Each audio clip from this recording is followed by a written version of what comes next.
ఈ రప్పట్లు కొట్టమన్నదే కానీ పాపం మీకు అర్థం చెప్పలేదు. ఆరోగ్యమే మహాభాగ్యం. స్పందన పేరెంట్ టేబుల్ అసోసియేషన్ చిరుసత్తారు మన అన్న రంగిశెట్టి దుకాణ గారికి మెమోరియల్ తక్కువగా కోరుతున్నాం. Thank you.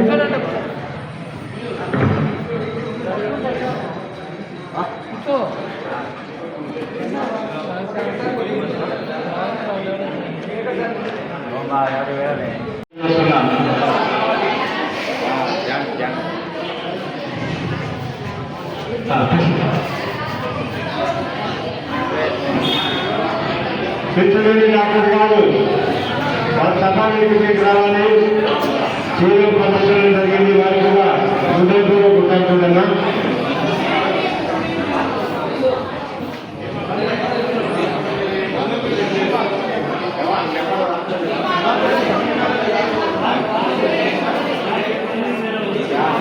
ఈరోజు మరి ఈ కార్యక్రమంలో పాల్గొన్నటువంటి అందరికీ ఆయన దగ్గర కానీ ఆయన తప్పుడు మనకు నూరు భాష గారు వచ్చి ఇక్కడ మన ప్రైవేట్ పీపుల్కి హెల్పింగ్ ఉద్దేశంతో 31 మందికి 2,000 రూపాయలు మనం చెక్ చేస్తున్నాం. గుడ్ క్లాస్ నూరు భాష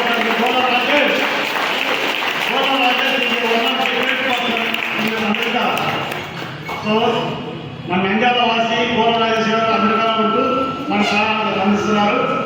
కొంచెం నేమ్స్ చూసండి. వాళ్ళు గోల్లా రాజేష్ గారి తరఫున మన నూనెగారు మేనేజర్గా 31 మందికి 64,000 రూపాయలు ఈరోజు స్పాన్సర్ చేస్తున్నారని మన యొక్క లూయిస్ బ్రెయిలీ జన్మదిన వారోత్సవాలు పాల్గొని ఈ కార్యక్రమానికి లక్ష్మీదేవిని ప్రసాదించడం మాకు చాలా సంతోషము. వారికి ఆయన ఆరోగ్యాలని కోరుకుంటున్నాము. ఇక్కడ వచ్చేసిన ప్రతి ఒక్కరికి ప్రత్యేకంగా మనస్ఫూర్తిగా నమస్కారాలు. అదేవిధంగా సభను అలంకరించిన పెద్దలు చాలా మంది ఉన్నారు. అందరికీ కూడా హృదయపూర్వక నమస్కారం. ముఖ్యంగా రామకృష్ణ విద్యా సంస్థల అధినేత అయినటువంటి డాక్టర్ రాజురెడ్డి గారిని అన్ని విధాలుగా అభినందించవచ్చు. ఎందుకంటే సేవా కార్యక్రమాలు అనగానే ముందు మేము చేసేది ఏమో కానీ ముందు వారు అన్ని విధాలు మాకు సహాయ సహకారాలు అందిస్తున్నారు. ఇదే స్టేడియంలో మేము ఎన్నో సేవా కార్యక్రమాలు చేశాము. గోలరాజు గారి ఆధ్వర్యంలో పలు రైతులని ఆదుకోవడం కానీ దీనికాని వ్యాధిగ్రస్తులు కావచ్చు, వాళ్ళు బాధపడిన వారికి 2,000 రూపాయలు ప్రతి నెల దాదాపు ఇప్పటికి 2 విడతలు ఇవ్వడం జరిగింది. ఈ నెల కూడా పండగ దగ్గర ఉన్నప్పుడు మళ్ళీ 4 లక్షల చిల్లర రూపాయలు చెప్పులు కూడా ఇవ్వడం జరుగుతుంది. అదేవిధంగా డిగ్రీ చదువుకొని 2022లో పాస్ అయ్యి 3 ఏళ్ల నుంచి ఖాళీ ఉన్నటువంటి విద్యార్థులకు కూడా నిరుద్యోగ వికాస పద్ధతి ద్వారా 2,000 రూపాయలు ప్రతి విద్యార్థికి ఇస్తున్నారు. మరియు లూయిస్ బ్రెయిలీ గారు అంతుల జీవితాల్లో వెలుగు నింపారని చెప్పుకోవచ్చు. ఎందుకంటే ఎంత సంపదలో కూడా విద్య లేనిది ఆ సంపద మనం నింపుకోలేము. అలాంటి విద్యను అందించి అందులేన ప్రతి ఒక్కరి జీవితాల్లో వెలుగు నింపారు లూయిస్ బ్రెయిలీ గారు. సో ఈ రోజు మనం లూయిస్ బ్రెయిలీ గారి జన్మదిన సందర్భంగా ఈ కార్యక్రమం నిర్వహిస్తున్నాము. ఈ కార్యక్రమం ఏర్పాటు చేస్తున్నందుకు చంద్రశేఖర్ సార్ గారికి కూడా ధన్యవాదాలు తెలుపుతున్నాము. చంద్రశేఖర్ సార్ గారు గోలరాజు గారు ఇన్వైట్ చేయాలా ఈ ప్రోగ్రామ్ కానీ, కాకపోతే వారు కొన్ని పనుల నిమిత్తం నంద్యాల అయితే అందుబాటు లేరు. సో అందుకు అనుగుణంగా నేను ఉన్నాను. సో నాకు సామాన్ వచ్చి కలిశాను. సో ఈ విధంగా ఈ కార్యక్రమం ఏర్పాటు చేస్తున్నామని, సో ఎంతో మందికి ఎన్నో రకాలుగా సేవ కార్యక్రమం చేస్తున్నామని చెప్పడం జరిగింది. ఇందుకు ఆహ్వానించినప్పుడు సో మా గోలరాజు గారు ఇట్లాంటి సేవా కార్యక్రమాలంటే ముందుంటారు. ముఖ్యంగా నంద్యాల ప్రజలకు కానీ చుట్టుపక్కల ప్రాంతాల ప్రజలకు కూడా ఎన్నో సేవా కార్యక్రమాలు చేస్తున్నారు. సో మా వంతు ఏదైనా సహాయసహకారం కావాలా అని గోలరాజు గారు అడగడం జరిగింది. సో మీతో ఏదైనా చేయండి అని చెప్పారు. సో విద్యార్థులకు స్కాలర్షిప్ను మేమే ఇస్తామని గోలరాజు గారు చెప్పడం జరిగింది. ఈరోజు వారి ఇష్ట పేరు ప్రకారం ప్రతి ఒక్కరికి 2,000 రూపాయలు చెక్కుల రూపంలో అందిస్తున్నారు. సో ఈ కార్యక్రమంలో ఈ అవకాశం ఇచ్చిన మాకు చంద్రశేఖర్ గారికి సభా అధ్యక్షులందరినీ కూడా ప్రత్యేక పేరు ధన్యవాదాలు తెలియజేస్తున్నాను.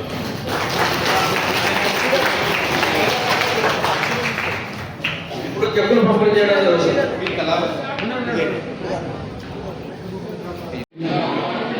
ఏర్పాటు చేసినటువంటి వారోత్సవాల్లో భాగంగా ఇక్కడ వేదిక మీద ఉన్నటువంటి అందరికీ కార్యక్రమానికి హాజరైనటువంటి మీకు అందరికీ నమస్కారం తెలియజేస్తున్నాను. చంద్రశేఖర్ గారు వారి మిత్రుల ఆధ్వర్యంలో ఈ కార్యక్రమం చక్కగా జరుగుతున్నారు. వారిని వారి మిత్రులను మనస్ఫూర్తిగా అభినందిస్తూ ఎంతో ఓపికతో ప్రతి సంవత్సరం కూడా ఇలాంటి కార్యక్రమాలు నిర్వహిస్తూ వారికి తగిన సహాయం అందిస్తూ అలాగే మిగతా వ్యక్తులు వారి సహాయం సహకారాలు తీసుకొని మిగతా వ్యక్తులు కూడా సహాయం అందిస్తారు.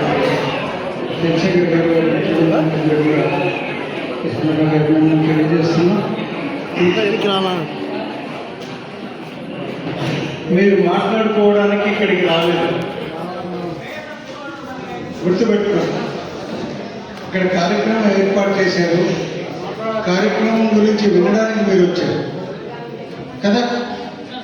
మరి మీకై మీరే మాట్లాడుకుంటూ ఉంటే ఎవరి వాళ్ళు మాట్లాడుకుంటూ ఉంటే మీరు ఏది ఎందుకు మీటింగ్ ఎందుకు మాట్లాడుకోవడానికి అవసరం అనుకుంటే బయటికి వెళ్ళి మాట్లాడుకోండి. అంతేగాని మీటింగ్లో మాట్లాడడం మంచి సభ్యత కాదు, సబబు కాదు. మీకే చెప్తున్నానమ్మా.